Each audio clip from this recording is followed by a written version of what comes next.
আচ্ছা, শুভ শুভ সন্ধ্যা সন্ধ্যা সকলকে। সকলকে।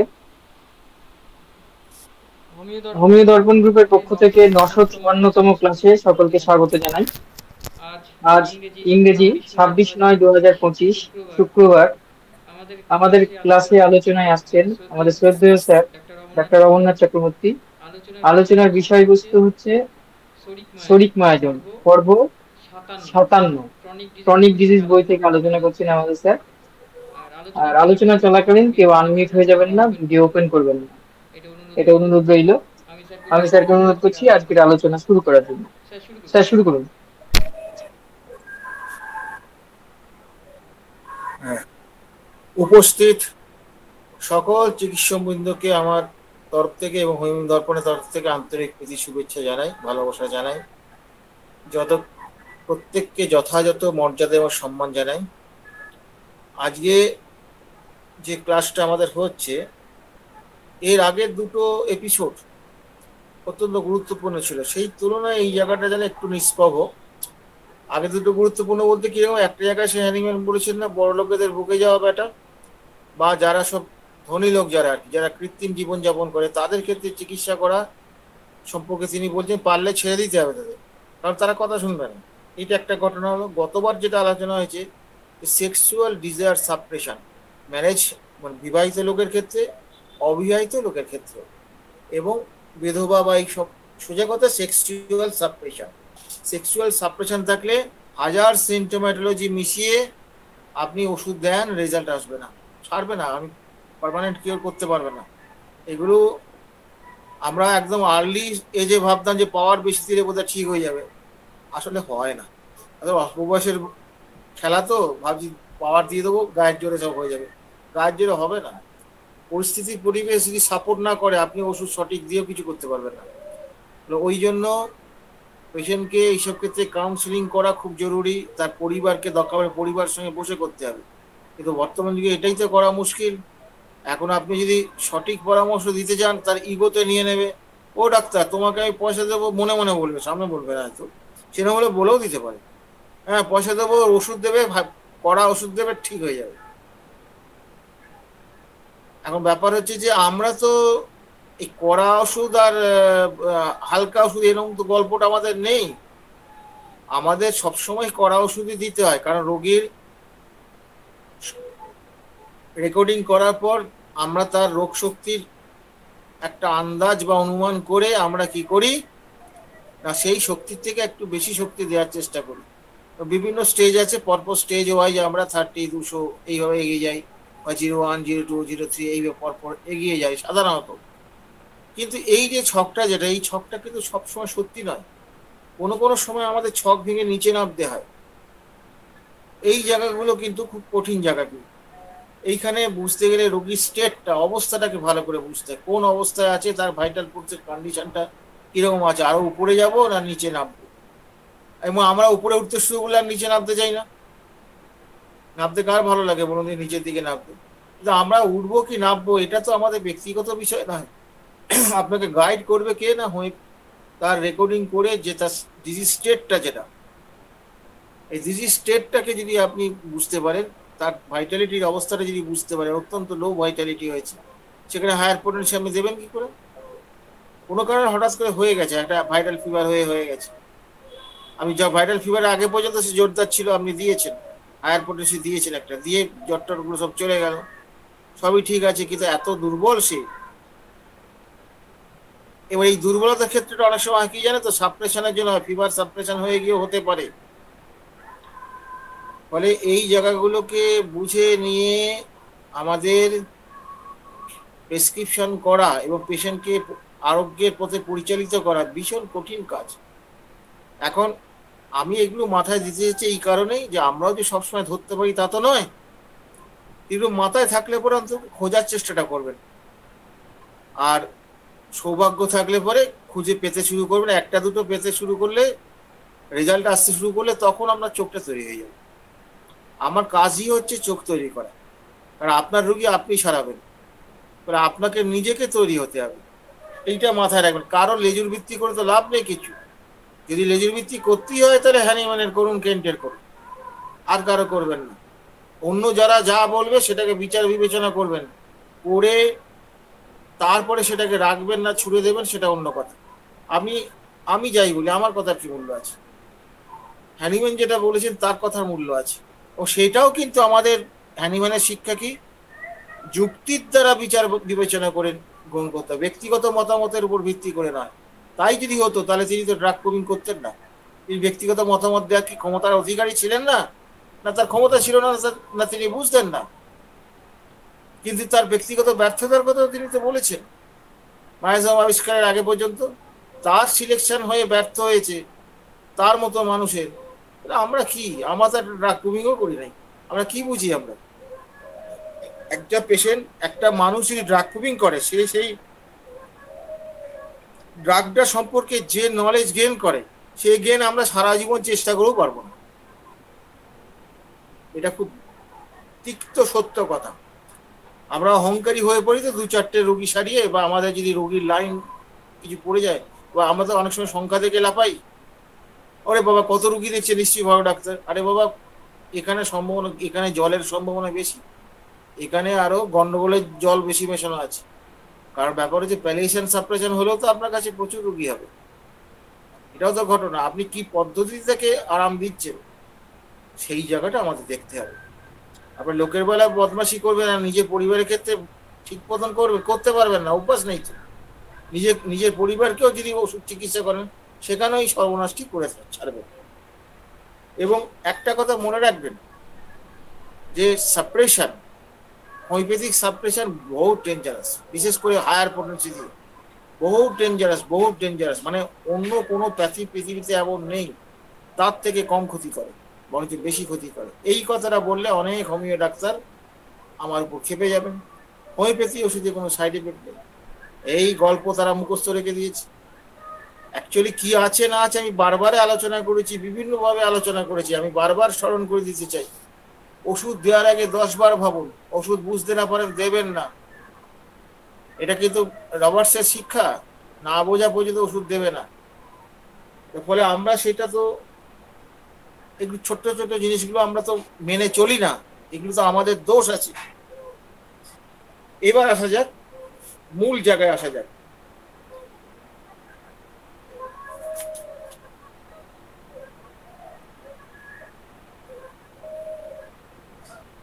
হ্যাঁ, বাট ইন দিস ডিফিকাল্ট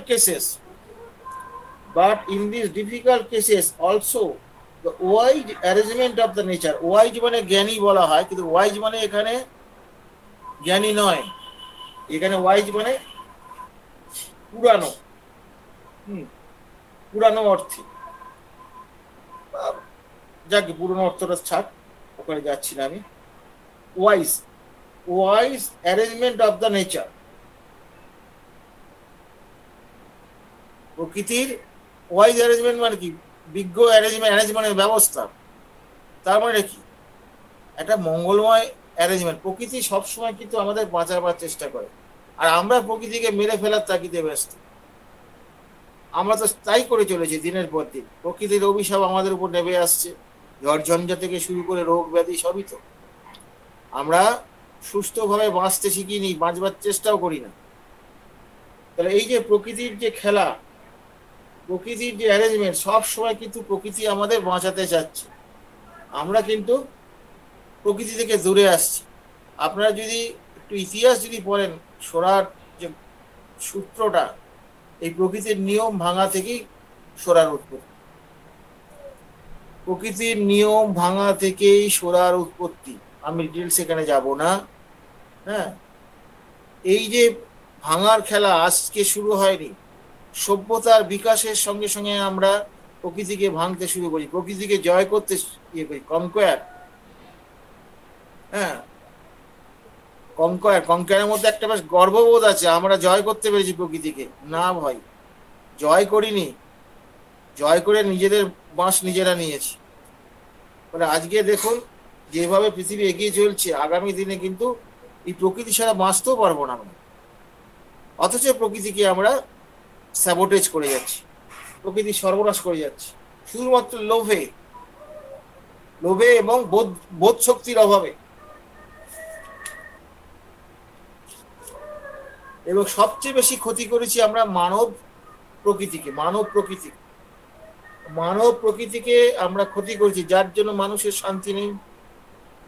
শান্তি নেই, পৃথিবীতে শান্তি নেই। ঘরে শান্তি নেই তো পৃথিবীতে পাড়ায় শান্তি থাকবে কি করে? পাড়ায় শান্তি নেই তো দেশে শান্তি থাকবে কি করে? শান্তি নেই। এই যে সবসময় একটা ভেক্সেশন, সবসময় একটা জ্বালাতন এই যে লেগে আছে আমাদের মনের মধ্যে, এটাই তো সোরাকে এক্সাইট করবে। আমরা এই জায়গাগুলো কিন্তু আমরা খেয়াল করি না, কিন্তু পেশেন্টকে যদি এই জায়গাগুলো আমরা না বোঝাই, আচ্ছা দেখো বাবা, তোমার এই ধরনের চিন্তা ভাবনাগুলো, এগুলো যদি তুমি করতেই থাকো, তোমার রোগ উত্তরোত্তর বাড়বে, তোমাকে আমি সারাতে পারবো না, হয়তো ওষুধ দিয়ে কিছুটা সাময়িক রিলিফ দিতে পারবো। তুমি যদি সারতে চাও তাহলে তোমার চিন্তা ভাবনার চরিত্রটা বদল করতে হবে। আমরা বলি না? আমরা কি বলি অত সময় কোথায়? তাড়াতাড়ি রুগীটাকে ছাড়তে হবে। আমি কটা রুগী দেখলাম, আমি হিরো হয়ে গেলাম।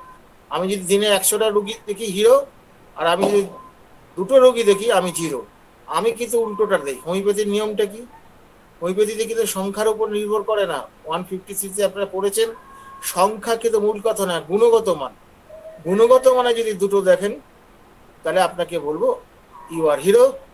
আর গুণগত মান নেই, আপনি যদি 100টা দেখেন আপনাকে বলবো জিরো। হোমিওপ্যাথি সব ক্ষেত্রেই এইটা ব্যাপার। গোটা ওয়ার্ল্ড চলছে কোয়ালিটিতে না, কোয়ান্টিটি, সংখ্যা। ভোট করুন, যে বেশি ভোট পাবে সে জিতবে। বুঝতে পারছেন? সব জায়গায় কিন্তু ভোটাভুটি সংখ্যার বেশি, সংখ্যার প্রাধান্য। আপনি 500কে যদি বলেন, ধরুন আপনি 500টা, আপনি একটা পেশেন্টকে 5টা ওষুধ দেবেন, সংখ্যা অনেক বেশি ওষুধ দিচ্ছেন। কিন্তু হোমিওপ্যাথি কি বলবে? একটা দিতে হবে, একটা বেশি তুমি দিতে পারবে না। এখানে কিন্তু সংখ্যা নয়, গুণগত মান। ফলে এই যে গোটা ওয়ার্ল্ড যে পথে চলছে, ঠিক তার বিপরীত পথে হ্যানিম্যান আমাদের পরিচালিত করেছেন। এবং আমরা আজন্ম ছোটবেলা থেকে আজ পর্যন্ত সংখ্যাকেই বেশি গুরুত্ব দিয়েছি। যে ছেলেটি 800 নাম্বার পেয়েছে 1000-এর মধ্যে, পাড়ার মধ্যে, তাকে আমরা সম্মান করি, তাকে আমরা ভালোবাসি। কি ভালো ছেলে, ওরে বাবারে দারুণ নাম্বার পেয়েছে, খুব ভালো লাগে। সে একটি চাকরি পেল, চাকরি পেয়ে সে হলো ঘুষখোর। তাহলে তো কি ভালো হলো সে? আর যে চাষিটা দিনরাত ঘাম রক্ত ভিজিয়ে আমাদের খাদ্য জুগিয়ে চলেছে, তাদের গরিব বলে আমরা সম্মান দিয়ে কথা বলি না, তুই তোকারি কথা বলি। অধিকাংশ লোক তুই তোকারি করে কথা বলে, কিন্তু তার তো স্যালিউট তো তারই পাওয়া উচিত ছিল যদি আমরা গুণগত অবস্থাটা বুঝতাম। আমরা গুণগত বুঝি না, কারণ ওই যে অত নাম্বার পেয়েছে, তারপর চাকরি করে মাইনে পাচ্ছে লাখ টাকা, সংখ্যায় অনেক, অতএব এই লোকটা ভালো। এই যে আমাদের চিন্তায় চেতনায় এই যে এগুলো জড়িয়ে আছে, এইগুলো কিন্তু আমাদের শেষ করে দেবে। আমি মাইনে পাই 20,000 টাকা, আমি সংসারে মানে আর কি প্রয়োজন বা সংসারের কি বলবো চাহিদার তো শেষ হয় না, লাখ টাকা দরকার।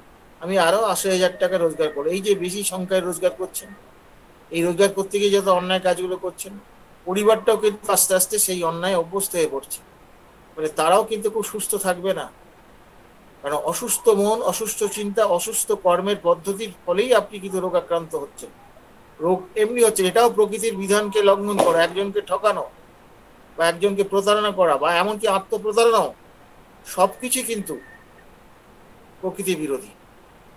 প্রকৃতির একটা শৃঙ্খলা আছে, প্রকৃতির ধ্বংসের মধ্যেও শৃঙ্খলা দেখতে পাবেন।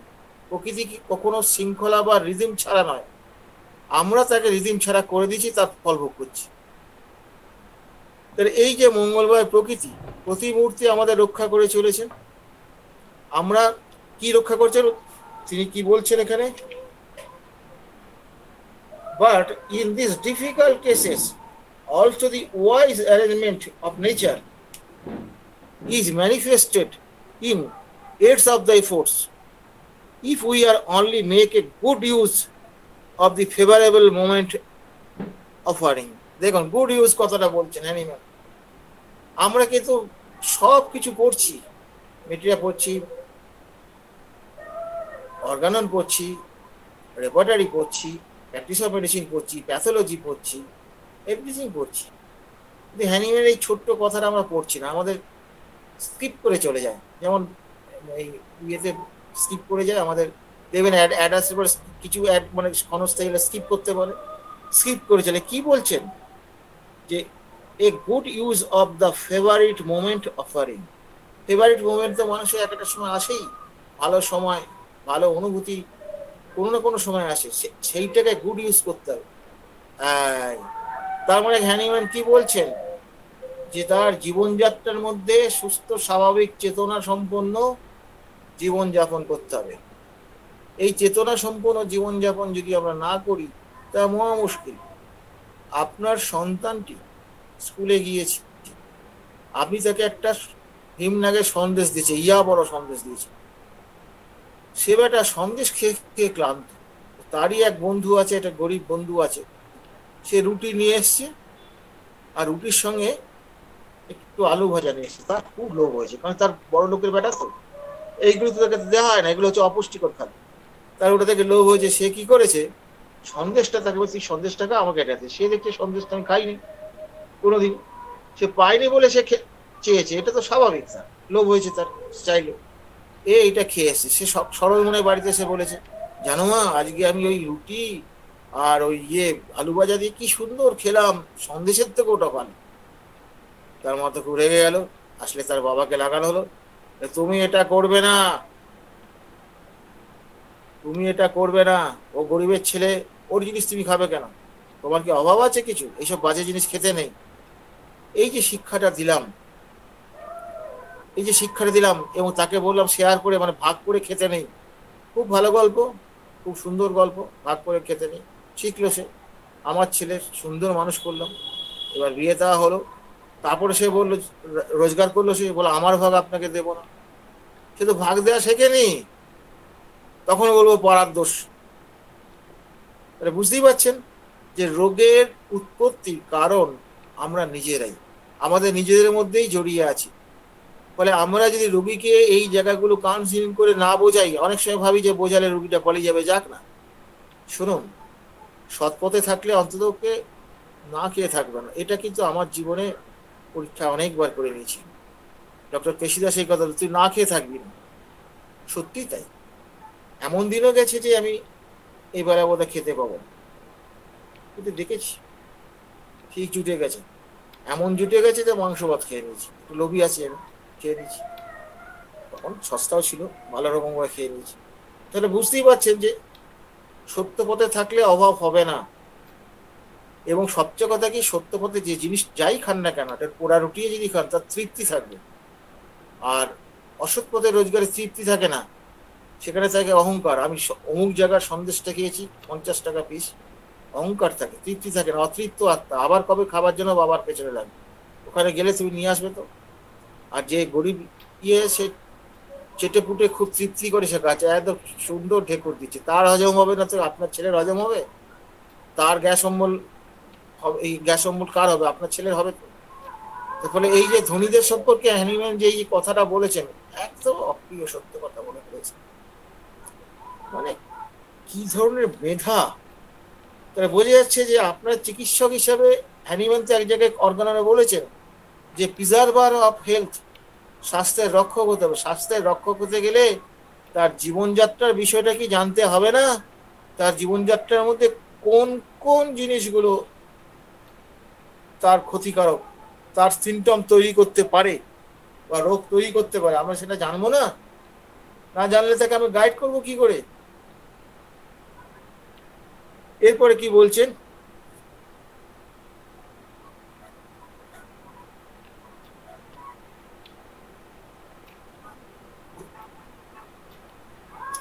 for experience inform us that in a case of each arising from a new infection, even when after several preceding infection and repression of the eruption in the Shora has made considerable progress in the production of the chronic disease of many kinds, each which has last arisen, if it is only still kept its full primitive eruption unhindered on the skin, may be cured almost as easily as if it were the first and the only one.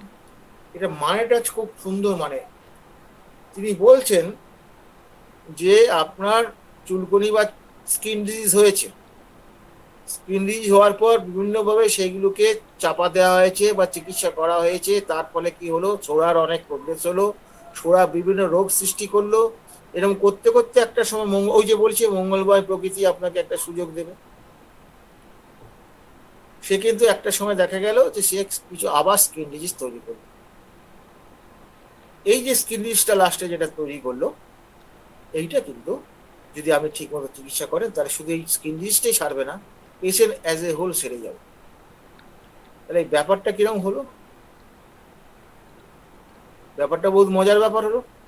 আগে কি বলছেন যে skin disease হয়েছে এবং সেটাকে বিভিন্নভাবে চাপাচুপি দেওয়া হয়েছে, চাপাচুপি দেওয়ার পরও একটা সময় গিয়ে দেখা গেল স্কিন ডিজিজ আবার বেরিয়েছে, সেইটাকে যদি আমি কোনো রকম ভাবে ডিস্টার্ব না করি, সেটা যেমন ছিল ঠিক তেমন করেই যদি রেখে দিয়ে তার যদি আমরা চিকিৎসা করি, তাহলে কিন্তু সেইটাও সারবে, তার সঙ্গে ওটাও সারবে। তাহলে একটা জিনিস এখানে বুঝতে পারছেন, স্কিন ডিজিজ না, আপনি যখন রেকর্ডিং করেন,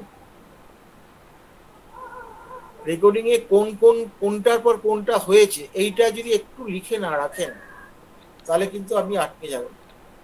মানে ব্যাপারটা হচ্ছে যে কোন অর্ডারে পেশেন্টটা ভালো হচ্ছে, 1 2 3 3 2 1, বোঝার চেষ্টা করুন। ধরুন একটা পেশেন্টকে আপনি ওষুধ দিচ্ছেন, তার এক্স ওয়াই 1 2 3 তিনটে সিমটম হয়েছে, তিনটে কন্ডিশন কষ্ট হয়েছে, এই তিনটে কষ্ট যখন এটা জোরদার হচ্ছে 3 নাম্বারটা, তখন সে আপনার কাছে এসছে। এবার তাহলে কি হচ্ছে, আপনি যদি আরোগ্যকর ওষুধ দিতে পারেন তাহলে নিয়ম অনুযায়ী আগে 3 যাবে, তারপর 2 যাবে, তারপরে 1 আসবে। কিন্তু উল্টোটা হয়ে গেল, আগে 1 গেল, তারপর 2 গেল, তারপর 3 গেল। আপনি রোগীকে বলে দিচ্ছেন যে হ্যাঁ রোগী আপনি সেরে গেছে, আপনি খুব খুশি হলেন। কিন্তু আপনি যদি হোমিওপ্যাথ হন, আপনি ভয়ে আতঙ্কগ্রস্ত হয়ে পড়বেন, আরে কিন্তু সাপ্রেশন হয়ে গেছে, কেন ওটা আগে সারবে, আপনি সারতে পারে না। আমার যেমন রিসেন্ট একটা কেস নিয়ে আমি বহুত চিন্তার মধ্যে আছি। কেসটা হচ্ছে কি অদ্ভুত ব্যাপার, আমি এখনো পর্যন্ত ক্লিয়ার কাট হতে পারিনি, আমি এবারও প্লাসিবো দিয়ে ছেড়ে দিয়েছিলাম। সেটা হচ্ছে যে পেশেন্টটার মূল রোগটা ছিল হচ্ছে তার মাথা ব্যথা, তাদের বংশ পরম্পরায় মাথা ব্যথা, ও তার সঙ্গে তার সেক্সুয়াল ফাংশনের কিন্তু গন্ডগোল ছিল, সেটা প্রথম থেকে পেটে গন্ডগোল, এটা ওটা হাবি জাবি সব কিছু ছিল। এবং ওষুধ দেওয়ার পর তার কিন্তু মাথা যন্ত্রণা এখন প্রায় 90% চলে গিয়েছে, এটা 1 নাম্বার। দ্বিতীয় নাম্বার, তার স্কিনও কিছুদিন বেরিয়েছিল, এটাও ঠিক। তার পেটের গ্যাস টেস্টগুলো অনেক চলে গিয়েছে, হজমের বেড়েছে, খিদেটা বেড়েছে, হ্যাঁ ইরিটেবিলিটিটা কমে গেছে, আইনত কিন্তু পেশেন্ট ভালো আছে। কিন্তু তার সেক্সুয়াল পাওয়ারটাই গত কয়েকদিন আগে এসে বলছে, ডাক্তারবাবু আমার তো একদম সেক্স ইয়েই হচ্ছে, কি করি। আমি বলি, বাবা আলাদা করে কিছু করতে পারবো না। আচ্ছা ঠিক আছে, আপনার কাছে মাথা যন্ত্রণাটা ভালো আছি, চলুক এটা, তারপর দেখা যাবে। এইরকম জ্ঞানাকল অনেক সময় হয়। আমি কিন্তু বারবার খোঁজার চেষ্টা করেছি তার কোনো এক্সাইটিং কজ কিছু আছে কি, আমি খুঁজে বার করতে পারি। তাহলে দেখুন এখানে দেখুন, স্কিন বেরিয়েছে, খিদে বেড়েছে, তার রাগ কমে গেছে, এগুলো তো আইনত তো কিওরের দিকে যাচ্ছে। ওয়ারাস তার কিন্তু সেক্সুয়াল ফাংশনটা কিন্তু একদম প্রায় লস্ট পর্যায়ে চলে গেছে। It is very tough. পেশেন্টটা ভালোর দিকে যাচ্ছে না খারাপ দিকে যাচ্ছে, আইনত যেহেতু মেন্টাল সিমটম ভালো আছে বলবো ভালো দিকে, সেক্সুয়াল ডিজায়ারটা যে ওইখানে যেগুলো চলে যাচ্ছে, সেক্সুয়াল ডিজায়ার সাপ্রেশন হবে। ভয়টা পেয়েছি তো ওই কারণেই আমি, কারণ আমি এগুলো পড়াচ্ছি তো, আমি জানি তো এই সেক্সুয়াল ডিজায়ারটা যদি সাপ্রেশন হতে থাকে, তাহলে তো এটা তো একটা মেনটেনিং কজ হয়ে যাবে। ও যতই মেন্টালি সে ভালো থাক, খিদে বাড়ুক, ঘুম বাড়ুক, সে ভালো হবে না। এই ভয়টা আমার মাথায় কিন্তু মারাত্মকভাবে প্লে করছে। আমি যদিও প্লাসিবো দিয়ে ছেড়ে দিয়েছি, করবোটা কি, আমি তো রাস্তা খুঁজে পাচ্ছি না, এখনো পর্যন্ত রাস্তা খুঁজে পাইনি কোন পথে যাব। ফলে বুঝতেই পারছেন যে এইরকম চিকিৎসা করতে গিয়ে এরকম সমস্যা অনেক পড়বেন। যদি ভালো করে যদি ফিলোসফি না বোঝেন, তাহলে আপনি কি করবেন, একটা ওষুধ দিয়ে বসে থাকবেন। ওই যে পেশেন্ট বলেছে যে তার সেক্সের ইয়ে হচ্ছে না, তোমার সেক্সকে কেন্দ্র করে একটা ওষুধ দিয়ে বসে থাকবেন, এটাও কিন্তু সাপ্রেশন হবে। সেক্সের হয়তো উত্থান হলো, অন্যদিকে সব সাপ্রেশন হয়ে গেল। এত সোজা নয় বিষয়টা। তাহলে হ্যানিম্যান এই কথাটা বোঝা গেল। এই যে লাস্ট যে যে ইরাপশনে বেরোলো, এই যে তাকে মঙ্গলবার প্রকৃতি আপনাকে শো করলো, এইটাকে দেখে আপনাকে উত্তর দিতে হবে। সেই জন্য ক্রোনোলজিক্যাল অর্ডারটা কিন্তু জানার দরকার আছে। বিশেষ করে পাস্ট হিস্ট্রিতে আমি ওগুলো লিখি, প্রেজেন্ট কম্পিউটার আমি লিখি, এর আগে কি ছিল তার আগে কি ছিল, এই পরপর আমি লিখতে থাকি। যেগুলো খুব গুরুত্বপূর্ণ সেখানে আমি লিখে রাখি, সেখানে আমি নোট লিখে দিই কোনটা আগে কোনটা পরে। এইটা যদি না করতে পারেন তাহলে আপনি অর্ডারটা বুঝতে পারবেন না।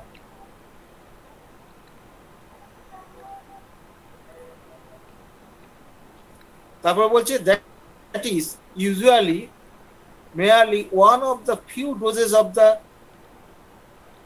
appropriate antiseptic medicine, যথাযথ অ্যান্টিসেপ্টিক মেডিসিন দিলে পরে that is such a care of whole soda of all preceding infections together with the outbreak into chronic disease is cure। মানে এইরকম যদি আমরা দিতে পারি টোটালিটি করে, তাহলে সোডার যা কিছু সিমটম হয়েছে বা যা কিছু তার প্রকাশ হয়েছে বা যা যা নতুন নতুন যা কিছু তৈরি করেছি সবগুলি কিন্তু আমরা আরোগ্য করতে পারব। দেখুন হ্যানিম্যান যে সময় দেখেছিলেন সেই সময় এত কমপ্লিকেশন, এত মায়াজমেটিক মিশ্রণ ছিল না। এখন তো ভয়ঙ্কর অবস্থায় দাঁড়িয়েছে। এবার তাহলে কি হলো, এরপরে অংশটি আসছে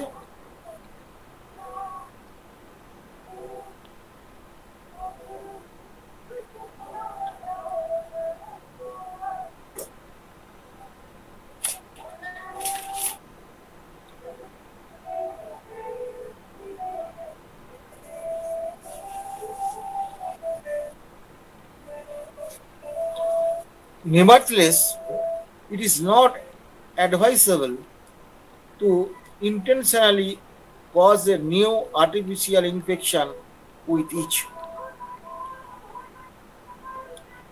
বলছে যে আমরা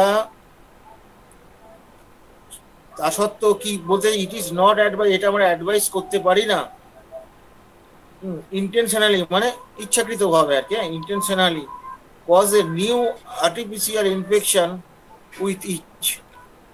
এবং ইচ ডিজিজ আছে তার সঙ্গে একটা আর্টিফিশিয়াল ইনফেকশন করে, যেমন একটা ভ্যাকসিন দিয়ে দিলাম, এখানে তো ইনফেকশন হবে।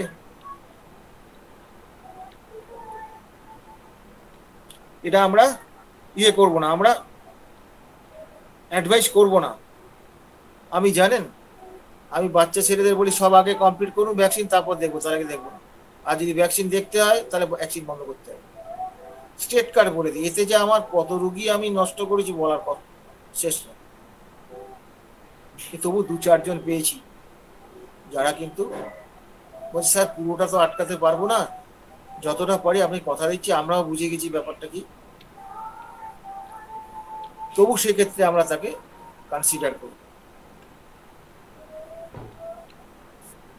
আপনারা যদি অ্যান্টিমায়াজমেটিক ট্রিটমেন্ট, অ্যান্টি সিমটোমেটিক নয়, অ্যান্টিমায়াজমেটিক ট্রিটমেন্টটা যদি আপনারা বোঝেন, আপনি সঠিক ওষুধ নির্বাচন করে এগিয়ে যেতে পারেন, পেশেন্টের কিন্তু সর্বোচ্চ পর্যায়ের প্রতিরোধ ক্ষমতা তা ডেভেলপ করবে, এটা নিয়ে কোনো সন্দেহ নেই। নেভারথলেস ইট ইজ, আচ্ছা এটা বললাম আমি, even if the patient felt no repugnance, যদিও পেশেন্টের কোনো রিপাগনেন্স, এর প্রতি কোনো অনীহা নেই, অ্যাজ ইজ নেভারথলেস ফ্রিকোয়েন্টলি, যে এরকম সাধারণত কমই হয়, merely an account of easier cure to the case of old soda which has been several Times renewed.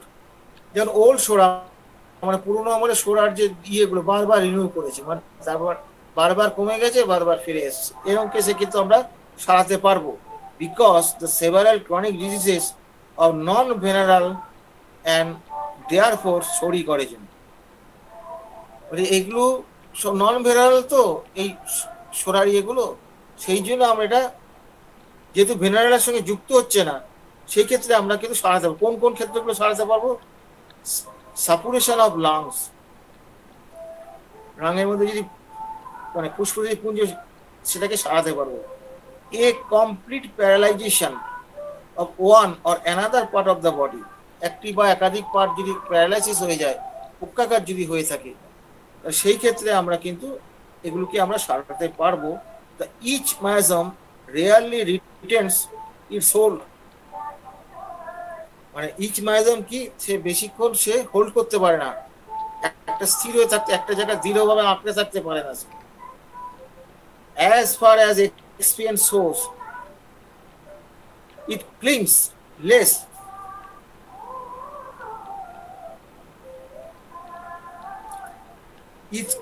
less when caused by an artificial inhibition than when it is originated from the accidental infection, unintentional infection। এখানে কি বলছে, বলছে যে ক্লিং মানে আঁকড়ে থাকে। কি করে আঁকড়ে থাকে? যখন এই আর্টিফিশিয়াল ইনোকুলেশন, মানে ইনোকুলেশন মানে হচ্ছে টিকা, আর সেই রকম ক্ষেত্রে এরা কিন্তু থাকতে পারে। কিন্তু যদি ওটা না থাকে তাহলে কি হবে, আটকে থাকে না। সেক্ষেত্রে যদি সেটা না থাকে তাহলে কি হবে, তার এই যে পেশেন্টের যে শরীর যে ডিজিজটা যেটা হলো, এটা কিন্তু ওষুধ দিয়ে আমরা সারাতে পারবো। তার মানে ভ্যাকসিনেশন এখানে কিন্তু একটা সোরার চিকিৎসার ক্ষেত্রে ভ্যাকসিনেশন কিন্তু একটা বাধা সৃষ্টি করছে, এটা পরিষ্কার বোঝা যাচ্ছে। এরপরে একটু হবে। I have little further to say that the physician already skilled in homeopathic art as to how he is operate the cure of chronic diseases, except direct to the antisoric remedies appendage to the work। মানে আপনি antipsoric রেমেডির যে list আছে সেখান থেকে আমরা ওষুধ দিয়ে আমরা সারাতে পারবো। For he will know how to these remedies for the noble end successfully, এবং সে খুব ভালো করেই জানে এই রেমেডিগুলো কতটা সাকসেসফুলি কাজ করতে পারে। I have only add a few cautions, আমি এই ব্যাপারে কিছু কসান্স, সতর্ক বার্তা আমরা কিছু আমি প্রদান করছি। এটা হ্যানিম্যান বলছেন। কি বলছেন তিনি? First of all, the great truth is established that all chronic ailments, all great and greatest long continued diseases, excepting a few venereal ones, কিছু ভেনারেল ডিজিজ বাদ দিলে পরে, এই যে লং অ্যাক্টিং লং কন্টিনিউ দীর্ঘদিন ধরে যে এগুলো রোগগুলো যেগুলো আছে, স্প্রাং ফ্রম দ্য সোরা অ্যালোন, সব সোরা থেকেই সব সৃষ্টি, সোরা থেকেই সব সৃষ্টি হয়। Only find they are thorough cure in the cure of the psora. একমাত্র সোরাই যদি আমরা তাকে চিকিৎসা করতে পারি এই ক্ষেত্রে, তাহলে কিন্তু আমরা তাকে সারাতে পারবো। And they are consequently to be healed mostly on the antisoric remedy. Mostly মানে কি, সর্বাপেক্ষাভাবে সে কি দিয়ে না, অ্যান্টিসোরিক দিয়ে সে আরোগ্য হবে। By those remedies which are their provings as to their pure action on the healthy human body manifests most of the symptoms which are most frequently perceived in latent as well as developed soda। তাহলে এই যে drug proving এর সঙ্গে যে আমরা যে সিমটমগুলো পেয়েছি, এই টোটাল সিমটমটাকে আমাদের বুঝতে হবে এবং পেশেন্টের তার মানে মেটেরিয়ামেটিকাটা বুঝতে হবে সোজা কথা। এবং তার সঙ্গে তিনি কি বলছেন যে এই যে সোরার যে লেটেন্ট সোরা এবং এই যে অ্যাক্টিভ সোরার এই যে মূল বিষয়গুলো, এগুলো আমাদের বুঝতে হবে, বুঝিয়ে তারপরে আমাদের ওষুধ নির্বাচনের কথা ভাবতে হবে। এবার দেখুন একটা ঘটনা মনে রাখবেন, বর্তমান যুগে আমরা সোরা এত কথা তো বললাম,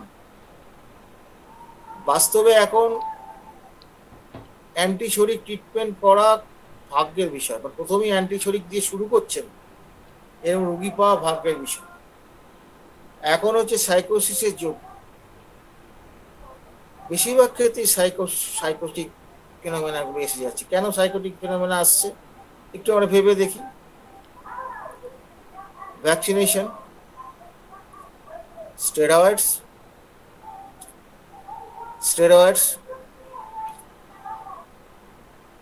তারপরে বিভিন্ন রকম ডিসিমিলার ডিজিজ, ডিসিমিলার মেডিসিন যতগুলো চলছে, স্পেসিফিক ডিসিমিলার মেডিসিন, এইটা একটা হচ্ছে। তারপর দ্বিতীয় নম্বর হচ্ছে আমরা সমাজ পরিস্থিতি, সব জায়গায় কিন্তু সাইকোসিসের চাষ হচ্ছে। সোজা জিনিস সোজা মানে আপনার প্রাপ্য জিনিস আমি সোজাভাবে পাবেন না, মানে সেইখানে বিভিন্নভাবে আপনাকে বাধ্য করা হচ্ছে এইসব গন্ডগোলে কাজ করতে।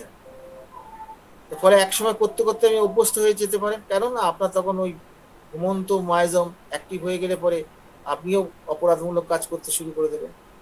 মানে বুঝতেই পারছেন শরীর যে স্টেটটা, যেটা এই স্টেটটা আজকাল পাওয়া খুব মুশকিল হয়ে দাঁড়িয়েছে একটা পেশেন্টের ক্ষেত্রে। এবং আমরা যখন রেকর্ডটা করব, যখন তার পূর্ণ হিস্ট্রিটা যদি না নেই, যেমন করে চালের থেকে কাঁকড় ছাড়াই, কাঁকড় যেমন করে বার করে চাল থেকে, আমি কাঁকড় বার থেকে চালটা তো ফেলে দেন না, কাঁকড়টা ফেলে দেন। এই ধরুন অন্যান্য মায়াজম যেগুলো আছে, সাইকোসিস বলুন বা সিফিলিটিক বলুন, সেইগুলো কিন্তু আপনাকে ভাবতে হবে যে কিভাবে চিকিৎসাটা করবেন আপনি।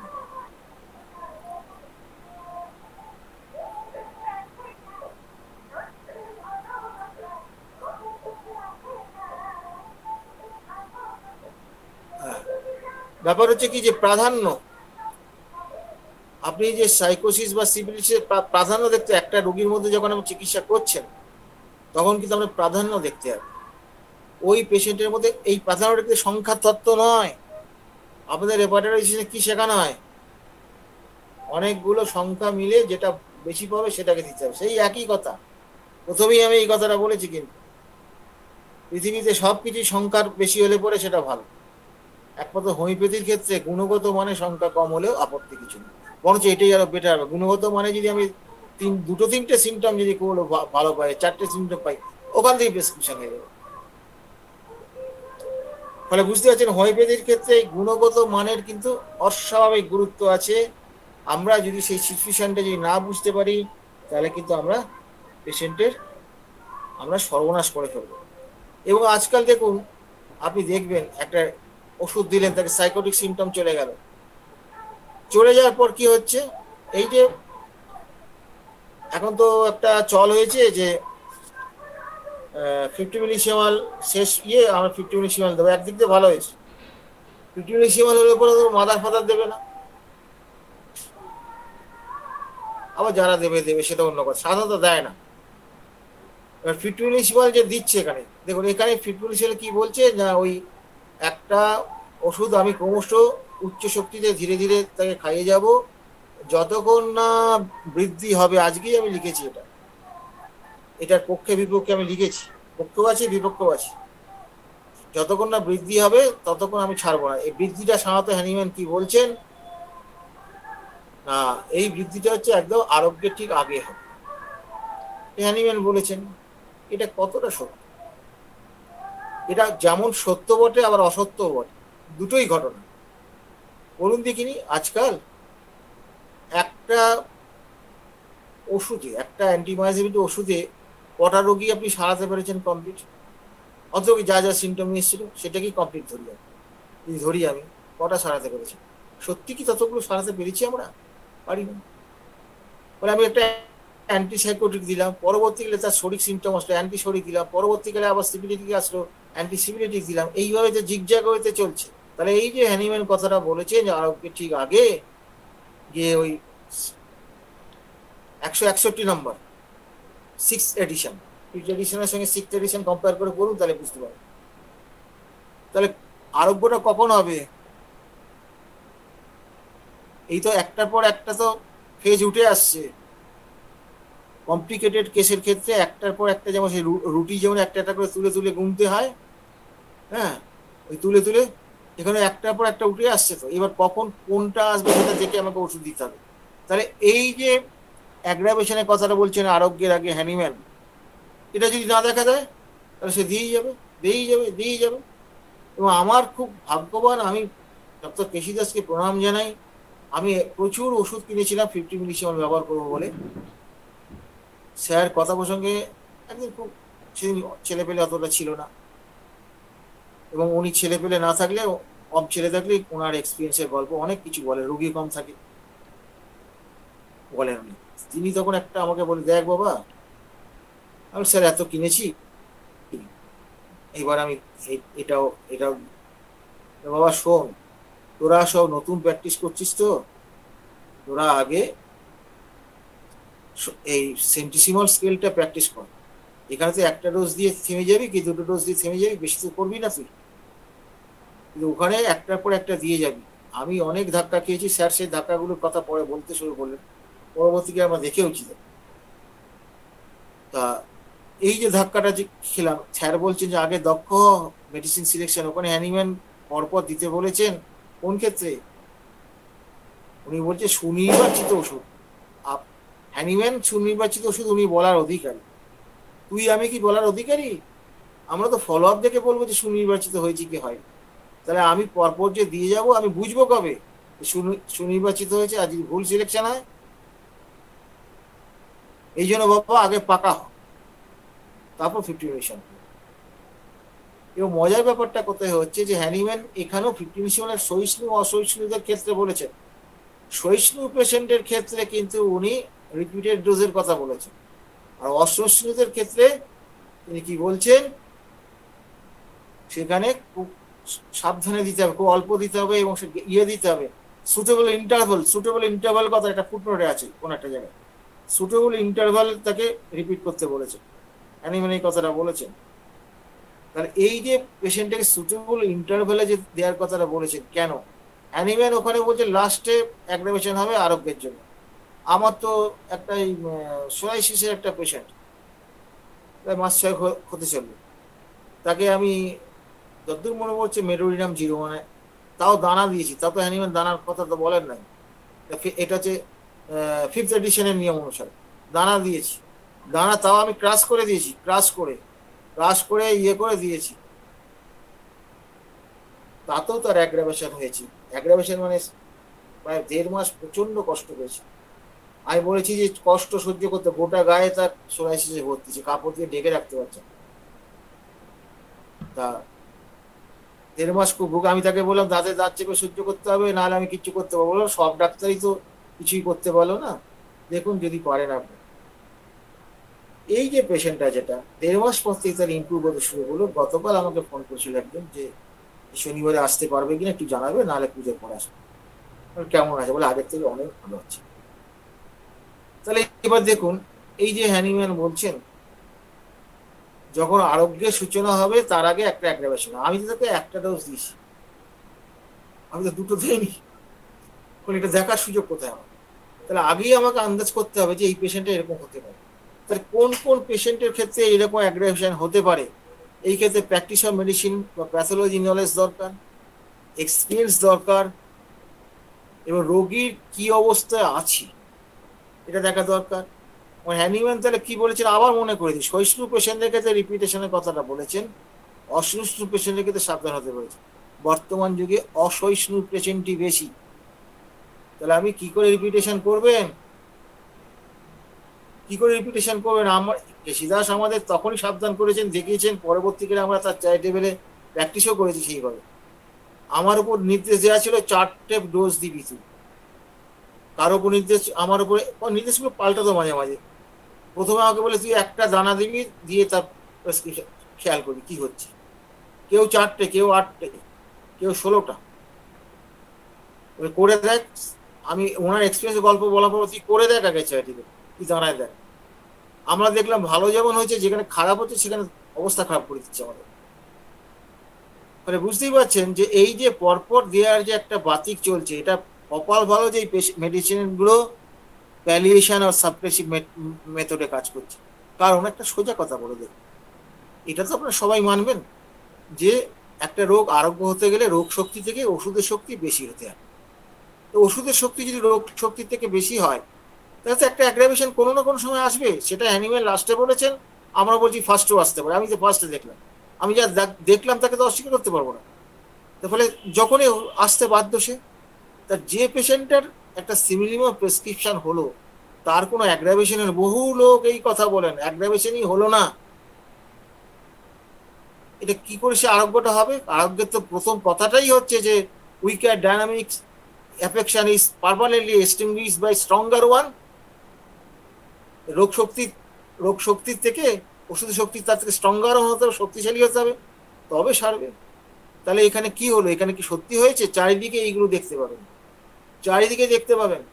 আমি ভেবে পাই না যে ইয়ের মতন কেলে স্কিন ডিজিজের যেগুলো আমরা দেখতে পাচ্ছি, এই যে সোরাইসিসেরও স্কিন ডিজিজ ডেলি খাই যাচ্ছি পরপর, কিছু হচ্ছে না। আমি তো তাজ্জব হয়েছি, আমি তো দেখলেই আতঙ্কগ্রস্ত, এমনি স্কিন ডিজিজকে আমি ভয় পাই।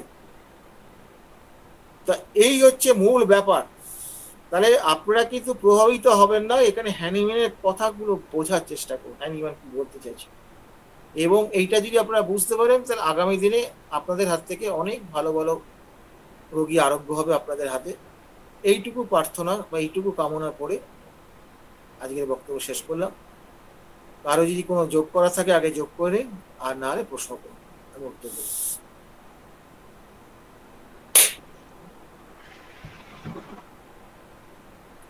স্যারকে অসংখ্য ধন্যবাদ।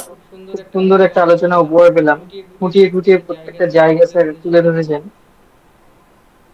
আমাদের ক্রনিক ডিজিজ না পড়লে হোমিওপ্যাথি থেকে বঞ্চিত হয়ে যাব। আচ্ছা স্যার, আমাদের মাঝে উপস্থিত আছেন পার্থ প্রদীপ চৌধুরী স্যার। স্যারকে আমি ডেকে নিচ্ছি, স্যার কিছু বলার জন্য। ধন্যবাদ দিবেন, মোহাম্মদকে অনেক ধন্যবাদ যারা উপস্থিত রয়েছেন, সকলকে ধন্যবাদ জানাচ্ছি। যোগদান বিশেষ কিছুই নেই, আসলে বিষয় হচ্ছে যে হ্যানিম্যানের যুগ আর এই যুগ তো অনেক তফাৎ, এখন অনেক কমপ্লিকেটেড। হ্যানিম্যান সত্যি তো সেই সময়তে এত মিক্সড মায়াজমেটিকের যে এরাটা সেই সময় ছিল না। এমনকি জে এম কাঞ্জিলালও এই কথা বলছেন যে তার আর্লি লাইফ প্র্যাকটিস লাইফে যত সহজভাবে তিনি একটা ভালো প্রেসক্রিপশন করতে পারতেন, সফল প্রেসক্রিপশন করতে পারতেন এবং জটিলতা কাটাতে পারতেন, ভালো হয় রুগীরা। আমরাও আমাদের প্র্যাকটিসে তাই দেখেছি, অমরেরও নিশ্চয়ই সেই অভিজ্ঞতা আছে। কিন্তু আজকের দিনে জটিলতা অনেক বেশি। ও তো ভ্যাকসিনেশনের কথা বললই, এই যে মিক্সড মায়াজম, আমরা তো জানি একটা সার্জারি করার পরে সেখানেও কিন্তু ওই সাইকোসিস মায়াজম ডেভেলপ করে।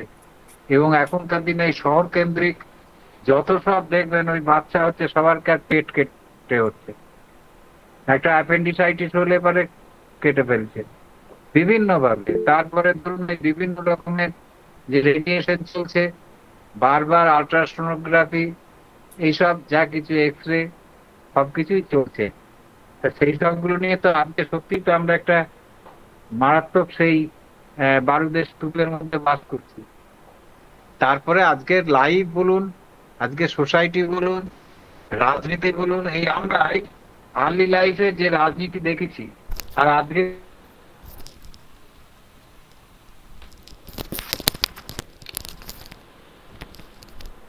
দিয়েছে, এখানে প্রতিনিয়ত এই সাপ্রেশন কত রকম ভাবে হয়। ন্যাচারাল সাপ্রেশন, ঠান্ডায় গরমে, ইমোশনাল সাপ্রেশন, বিভিন্ন ভাবে সেই বাচ্চা থেকে বুড়ো অব্দি সকলেরই। তাহলে একটা ভালো প্রেসক্রিপশন করলেই তো হবে না, সোসাইটির মধ্যে তো বাস করছি না, সমস্ত খাদ্য খাদ্য খাচ্ছি। তাহলে এই জল, এই বাতাস, এই খাদ্য, এই সমাজ, হ্যাঁ, তারপরে ইকোনমিক এই স্ট্যাটাস, সবকিছু নিয়ে আমরা যে যুগে বাস করছি, সত্যি একটা বারুদের স্তূপে বাস করছি। এই সময় আমাদের কিন্তু খুব মুন্সিয়ানার সাথে এইগুলোকে খেয়াল করতে হবে। আচ্ছা, তাদের তো ধরুন সারাটা মানে জীবনই তাদের বাকি, তারাও নিশ্চয়ই এই অভিজ্ঞতায় লাভ করবেন। এখন যেটা দেখছেন পরবর্তীকালে দেখবেন যে আরো বেশি কমপ্লিকেশন হচ্ছে। কাজেই এখানে একটা কথা কি যে পিওর ভাবে পাওয়া যায় না, যে মায়াজনটা সব কম্বিনেশন।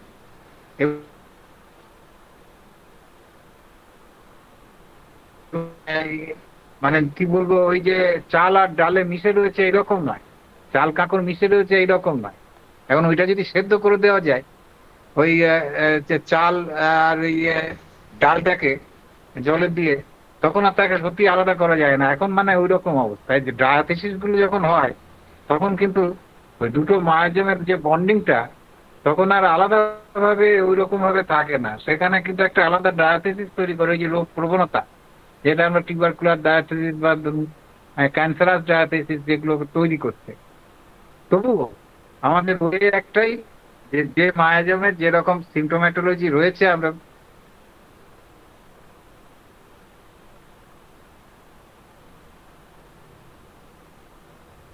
পেশেন্ট সেইটা আমাদের খেয়াল করতেই হবে, এবং সেইভাবে আমাদের ইভ্যালুয়েশন করে এই জটিলতাটা আস্তে আস্তে কাটিয়ে উঠতে হবে।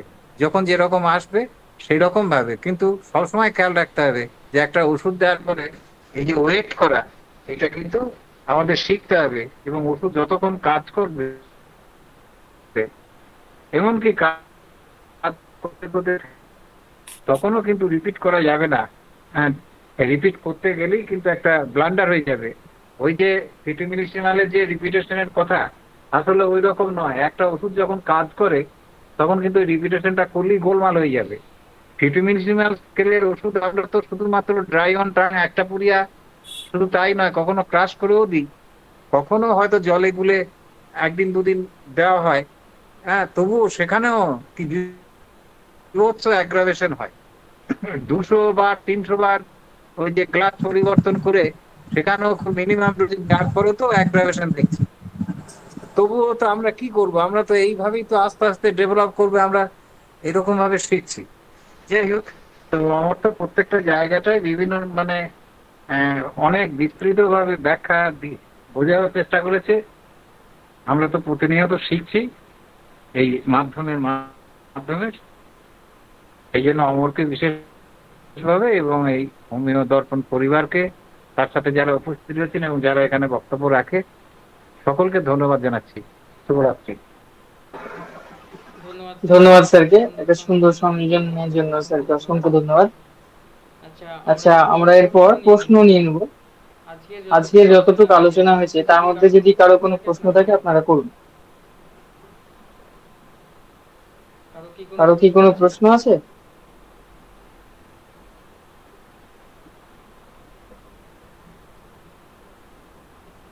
আচ্ছা, আপনি ভিডিও ওপেন করে আছেন, মিনহাজ উদ্দিন, আপনি ভিডিও ওপেন করে আছেন, ওটা বন্ধ রাখুন। ঠিক আছে। আচ্ছা, আমি লাস্টে আরেকটা কথা বলে দিই, যেটা কৃষিদাসের গল্প তো বললাম আমি আমার গুরু, ওই ফিফটিমিলিসিমাল বলছে দক্ষ হয়ে তারপরে প্র্যাকটিস করবি। আরেকটা কথা মনে রাখবেন, ফিফটিমিলিসিমাল কিন্তু আরো সূক্ষ্ম তো সেন্টিসিমালের থেকে, এবং হ্যানিম্যানের উদ্দেশ্য, এই ফিফটিমিলিসিমাল আবিষ্কারের উদ্দেশ্য দ্রুত আরোগ্য করা। আচ্ছা বলুন দেখিনি ভাই, আপনি যদি আপনার ধরুন বাড়িতে, ও একটা সোজা উদাহরণ দেবো, ধরুন বাড়িতে একটা অসুবিধা হয়েছে, বিপদ হয়েছে, তখন আমি গাড়িটা নিয়ে কি করবেন? গাড়িটা নিয়ে আপনি দ্রুত, আপনি ধরুন হাসপাতালে যেতে হবে, দ্রুত অনেকটা দূরে হাসপাতাল, দ্রুত আপনি যাবেন, এবং সেই দ্রুত যাওয়ার জন্য অ্যাম্বুলেন্সের ব্যবস্থা কেন আছে?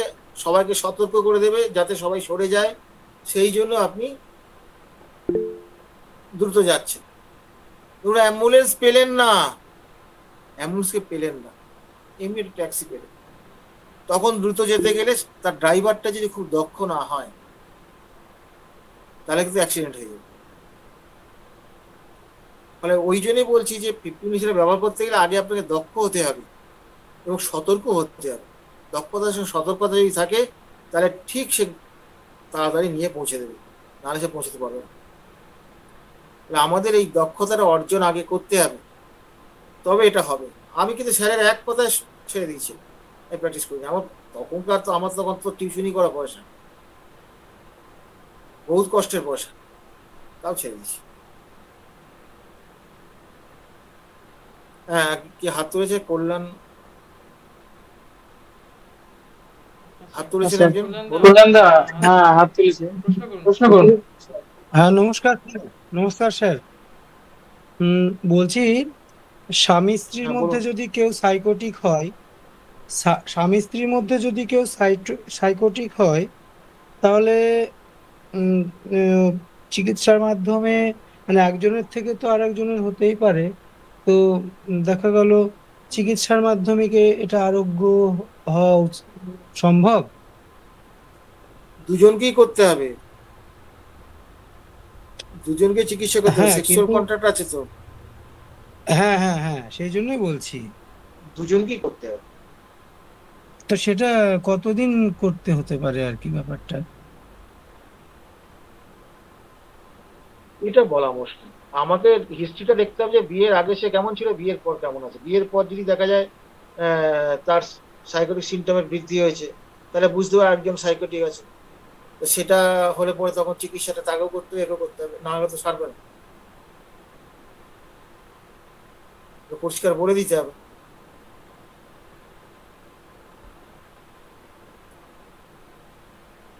পরিষ্কার হয়েছে ব্যাপারটা? হ্যাঁ স্যার। ঠিক আছে, আর কোনো প্রশ্ন আচ্ছা, আছে? আর কোনো প্রশ্ন? কেউ প্রশ্ন করবেন? না হলে আমরা আলোচনা এখানে শেষ করব। না স্যার, প্রশ্ন নাই। আচ্ছা, হ্যাঁ, শ্যামল ব্যানার্জি স্যার হাত তুলেছেন। বলুন। হ্যাঁ স্যার, হ্যানিম্যান তো বলেছেন যে আর্টিফিশিয়াল ডিজিজ যেগুলো অ্যাক্টোজেনিক ডিজিজ আর কি, সেগুলো ভালো করা যায় না, ন্যাচারাল ডিজিজটা ভালো করা যায়। যেহেতু আমাদের একটা বিরাট প্রতিবন্ধকতা। না, ওটা ভালো করা যায় না এই কথা বলেনি, বলছি difficult to cure, difficult to cure somewhat বোধ হয়, সামহাট ইজ ইনকিউরেবল, সামহাট না, বাংলাটা এরকম দাঁড়াবে যে এটাকে আরোগ্য করা খুব কঠিন, কিছু কিছু ক্ষেত্রে এটাকে আরোগ্য করা যাবে না।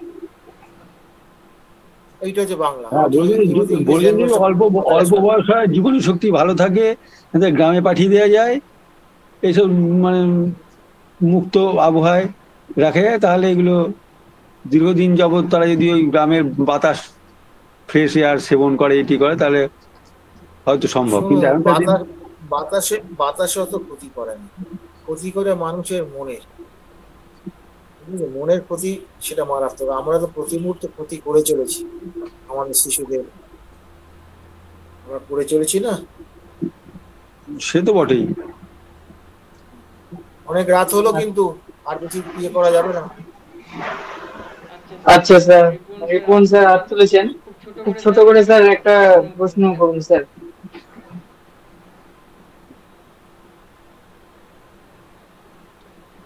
হ্যাঁ স্যার। আসসালামু আলাইকুম স্যার, আমি আসলে হাত তুলি নেই, ভুলে হাত পড়ে গেছে এই আর কি। আচ্ছা আচ্ছা, ঠিক আছে। তবে আদাব স্যার, আচ্ছা, এই সুযোগে সালাম দেওয়ার সৌভাগ্যটুকু তো হলো।